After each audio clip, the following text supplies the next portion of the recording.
This is In-Ear Insights, the Trust Insights podcast. Do you want to use AI in your marketing, but you're not sure where to start? Take a class with Trust Insights and the Marketing AI Institute. The AI Academy offers more than 25 classes and certification courses to start you on your AI journey, including our Intelligent Attribution Modeling for Marketers certification. One membership gets you access to all 25 classes.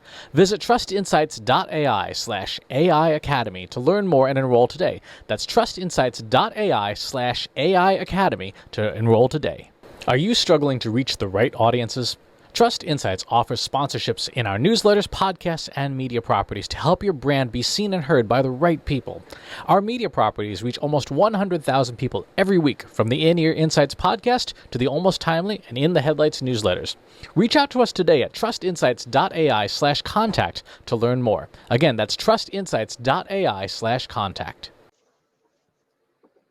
In this week's In-Ear Insights, we are talking about the brand spanking new, but not really, Google Analytics 4. And I will say not really, because they've had it as a differently named product for the last year or so in beta for people to try. And it is now available. You've likely seen the notification in your Google Analytics account, if you've been in your Google Analytics account recently, that it is now the new shiny object in marketing analytics. So, Katie, here's the thing. People are going to log into the GA account. They're going to see that banner. They're going to go, oh, crap, what do we do? Is this important? How do we handle this? And certainly from a technical aspect, there are some pretty big changes in how the application works. But how should people be thinking about how to manage the change itself? How do they know whether it's important to them or not? How do they communicate to their stakeholders? Like, yeah, we should get on this soon, or yeah, let's wait and see. Well, I think you categorized it correctly when you called it a new shiny object. And shiny objects tend to be distractions. And that doesn't mean that shiny objects shouldn't be paid attention to, but they tend to distract away from what you're actually doing on a day-to-day basis. And so in this instance, what we want to discourage people from doing is abandoning their current Google Analytics in favor of Google Analytics 4. What we actually recommend and what Google recommends is that you run both views in parallel and have both views collecting data, because they are set up a little bit differently, but ultimately the outcomes should be the same. Like, you should be able to get the same data out of both systems. How you go about getting that data is going to look a little different. And that's the difference between Classic and 4. I think one of the things that we know just from the work that we do is that a lot of companies are still struggling with the basics of Google Analytics and having Google Analytics set up in the first place. So to have this new shiny object to distract them from getting the basics set up is, to me, it's problematic, because then that means that the basics won't be set up correctly, and then they'll just sort of try to do this new thing over here. But we also know that in technology, while the life cycle to get things out the door is very rapid, the life cycle to adopt the new technology actually takes a few years. And so I'm not so fussed about the fact that Google Analytics 4 came out. I think people have time, and they should take their time to learn the system. So you asked me a bunch of questions in there, Chris, about, change management and letting the executives know. But I feel like we need to start with the PSA of, don't abandon Google Analytics Classic for Google Analytics 4.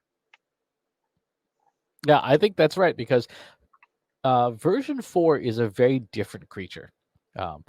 There are clearly applications where it makes sense to move sooner rather than later. Like, if you have a web property and a mobile app, you're on the list of sooner rather than later, because the measurement capabilities are much better for people who have both. And so that's, an easy prioritization, a method for prioritizing whether this is right for you or not. But the system overall has us thinking about analytics in a different way. We typically think of it in 3 or 4 different ways, right? We think of the hit, or the page view. We think of the session, the things that people do in one sitting. We think of the user, and we think of the product. Those are the 4 measurements that we look at, units of measurement, in traditional Google Analytics. And it's reflected in the old product.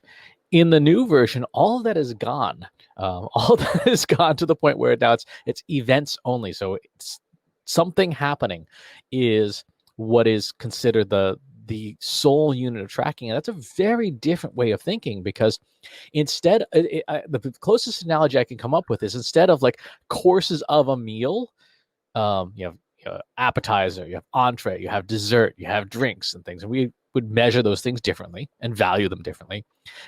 It's like we've moved entirely to ingredients. Like here's all the ingredients. It doesn't matter where the ingredient occurs in the menu. It's in there, and then we have to make sense of it. And one of the things I think is going to be very challenging for people in the new version is that a lot of the canned reports, the old menu along the left hand side, there's a ton of different canned reports, things you could look at, like acquisition stuff. Much of that is gone. It's been replaced by what's called the analysis hub, where you can build your own and mix and match all these different measures together. So it's a lot more flexible, but I think in some ways it's a lot more daunting if you're not already an analytics pro to log. If you're a standard business user who logs in like once a month, or you're a small business owner who logs in once a month just to see what's going on with your website, you're going to log in to the new version and go, now what do I do? And that's why I was asking about the change management, because it's going to be a major mindset change for people, but it's also going to be a substantial process change for them to have a totally different way of doing things now. So you had mentioned that, so let's say in the example, you have a business owner who goes in once a month. So if this fictional person only goes in once a month to look at their data, why is Google Analytics 4 such a big deal in terms of change? I guess my question, to play devil's advocate, is if people aren't using Classic, why would they bother to use, 4? For a lot of people, it's just sort of a check the box. Yes, it's hooked up to my website, but then I don't do anything with it. For people with existing websites and existing accounts, you're right. It's not going to be as big of a deal. But if you are, say, a new business owner and you've just started your own startup, right, and you go into Google Analytics and you sign up for a new account, you get 4 by default. And then when you go to ask for help, people would be like, I don't know what you're talking about. What is this events, business? And they just set up goals, and you go in and you look for goals. And you're like, I can't find goals. What are you talking about? There's this thing called conversions, conversion event linker. Like what? So there's a lot of that disparity between the two. What I think we're seeing is Google has taken what used to be a very monolithic application and split it into 3 pieces. So there is Tag Manager, which is now sort of the configuration engine, because things like goals don't even exist in Google Analytics anymore. There's Google Analytics, which is the analysis engine that does all the processing. And then there's Data Studio that is, rapidly becoming sort of the visualization engine. And I think that in splitting up a lot of those roles and pushing the power of one application into 3, Google is changing how its architecture works. And for a lot of, again, that, the average user, that's not something that they have been told.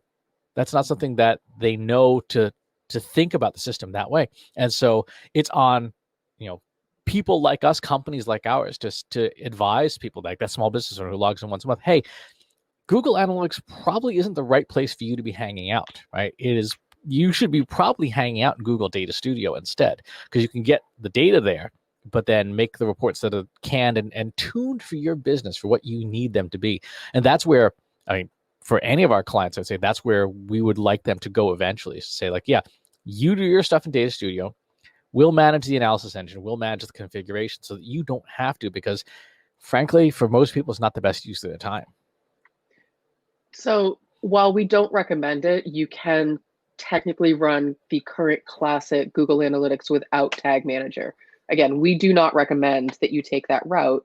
It sounds like with Google Analytics 4, you really can't run without Tag Manager, because Tag Manager in Google Analytics 4 is where you set up your goals. It's where you set up all of your events and all of your actions and things that you want to collect data on. Whereas in classic Google Analytics, you set up all your goals in the admin, and you can run it without using Tag Manager at all. And I think when I think about, training and education, like I think that's going to be one of the more difficult things, because Google Analytics is technical, but you can kind of wrap your head around it. When you start to get into Tag Manager, it's a whole different training course through the through Google Academy, and it's containers and variables and regex and all of those different technical things, or at least they feel more technical than Google Analytics, even though they're roughly the same level of technicality. And so I think that'll be one of the bigger shifts and the things in terms of change management that marketers are going to have to wrap their heads around is I not only have to learn Google Analytics, I also now have to learn and wrap my head around Tag Manager. Whereas before I could kind of skate by without having to do too much with Tag Manager, knowing that my data was good enough, but it wasn't the best practices. I think that that's part of it. In terms of communicating it to the executives, I don't think it needs to be an overwhelming or overcomplicated conversation. It's, hey, Google Analytics just rolled out this new updated version. I'm going to set up another view that runs in parallel with what we're currently collecting. And then at some point when they shut off Google Analytics Classic, we won't have lost any data because we're running this other one in parallel. Cool. Okay, thanks. Bye. Going to go back to doing my job now. Like, it doesn't need to be a huge thing. And I think that that's sort of the other PSA is it's not a big deal. Don't make it into a big deal. Just set up a new view and turn it on and just let it run in the background and keep doing what you're doing with Classic, because again, that's going to be around for another few years. We still know that there's a lot of companies that aren't even using any sort of proper tracking system at all. So to suddenly start switching them over to this more advanced thing is just not going to happen overnight. Yeah, exactly. And definitely Google will be keeping Classic around, likely for at least a couple of years, possibly longer than that. I mean, they had the old legacy GA around for like 5 years, the old legacy tracking tags and stuff. So it's not something that people need to worry about being an immediate thing. But what I do foresee happening is obviously Classic will essentially go into maintenance mode. It'll be kept running, but you won't get the new stuff there. So as new features and innovations come up, they will likely be put into 4.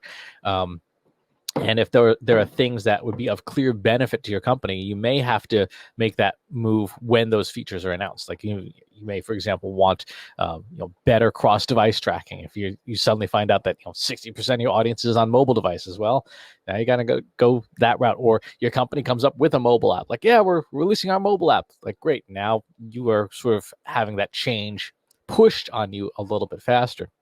So when we think about the change itself, how does the individual marketer think about what they should be doing, like in terms of getting skilled up, in terms of working with their teams, or if you work agency side, working at your agency, with your clients? I'm thinking back to our days in the agency world when we had to be responsible for the training of our own team and helping them communicate changes. And this is a fairly big change to communicate.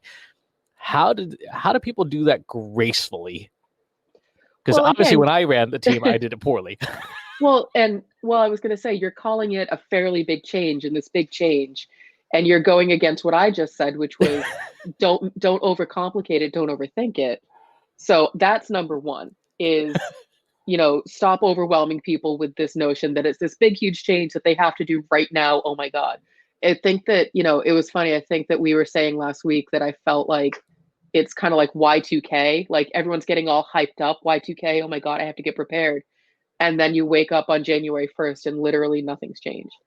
And I think this is very much the same. It's not that you don't need to, not pay attention to it. You do, but you don't need to drop everything to suddenly get skilled up on it. So, the Google Analytics certification, for example, I just retook mine on Friday, so 3 days ago.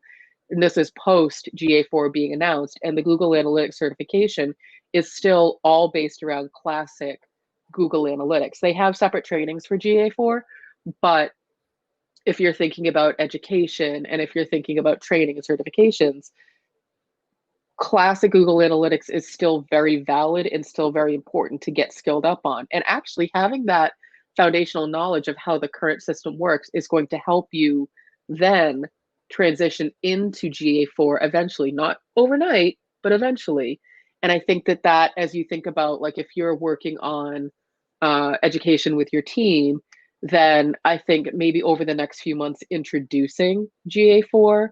There's training courses available through Google already, getting the view set up. But again, it's a set it up, let it run in the background, and then, maybe once a month, you pull up both views and you look at them side by side to say, are they collecting the same type of data?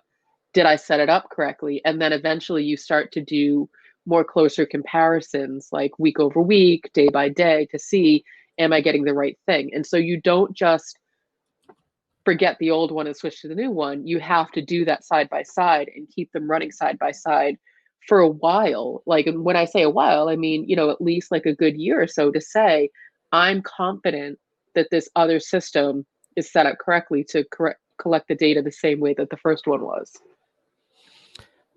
The one thing I would say might be an alternative is that if you feel like your analytics infrastructure and your processes and stuff are not in good condition, this might be a good forcing function, like to maybe speak about it as though it could be a bigger deal, so that it gets buy-in from your stakeholders to say, yeah, we need to reevaluate our KPIs. We need to reevaluate what we measure. We need to reevaluate the quality of our data and our marketing technology infrastructure. We need to reevaluate the training of our team and things. So there's a potential there, not to cause panic, but to say, we know we have deficiencies. We know we are behind. We know things are not working as well. Hey, this is a good excuse to make it a thing within the company in order to create those people and process changes that will lead to growth. And you use GA4 as the excuse to say, like, oh yeah, everyone saw the notification we have to do this thing. We know it's not true. You don't have to do it right away, but it might be a good idea to get people to say, like, yeah, we haven't looked at our goals in 3 years. We don't even know if they work anymore. We just kind of look at the website and hope the numbers keep going up. I feel like there's certainly a good chunk of businesses out there that are in that condition. I agree with you. I think that, as you're describing it, yes, I agree with you that it's a good excuse to get the train back on the tracks. But the other side of me is saying, if you have to use this as an excuse to get the train back on the tracks, there's probably bigger issues going on. You should be evaluating your goals at least once a year. You should be evaluating your KPIs at least once a year. You should be evaluating your people and your processes at least once a year, probably more often. So if you have to wait for a new version of software to come out to use as an excuse to get these things working correctly, then perhaps there's, it's symptomatic of a bigger issue. But for the sake of this podcast, Chris, you're right. That is a good reason for people to sort of rally around the cause and say, you know what, this is a great opportunity for us to rethink what it is that we're doing. So let's use this as the catalyst for that. Yep. So to wrap up, is Google Analytics 4 the next big thing? It is. From a Google Analytics perspective. Is it an immediate thing? Absolutely not. Is it something that you should have a strategy around and a migration plan? Yes. Should you be taking Google's free course to get knowledgeable about it? Absolutely. It's free. You have nothing to lose. And should you be looking at your marketing analytics infrastructure on a regular basis and tuning it up? 100%. All the time. If you have questions that we didn't answer in this episode about this or anything else, go over to our free Slack group at trustinsights.ai/analytics for marketers. You can chat with up to 1,300 other folks who are interested in marketing analytics. And of course, if you have not subscribed to the podcast, go to trustinsights.ai/TI podcast. Thanks for listening. We'll talk to you soon. Want help solving your company's data, analytics, and digital marketing problems? Visit trustinsights.ai today and let us know how we can help you.